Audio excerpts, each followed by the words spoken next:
Book bans and challenges used to go before local school district leaders. But now new legislation means that decision will be made at the state level.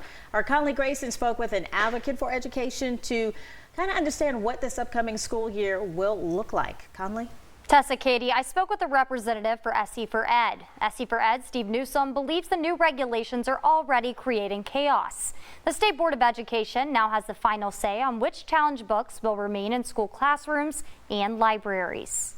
Instead of, making everybody's life a nightmare in their own backyard, they can do it to the whole state.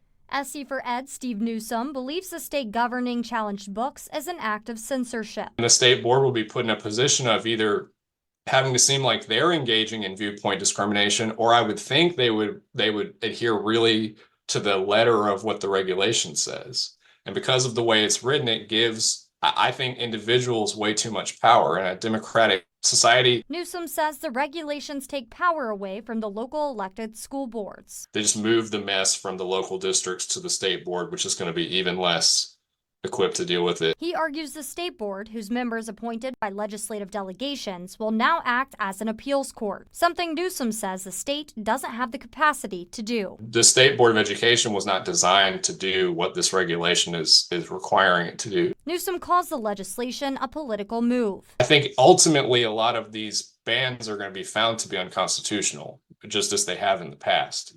The state entities should not be deciding which books can be taught because they like them or don't like them because of their viewpoints. There is a place to say this isn't appropriate for schools, and it's already clearly laid out in the law.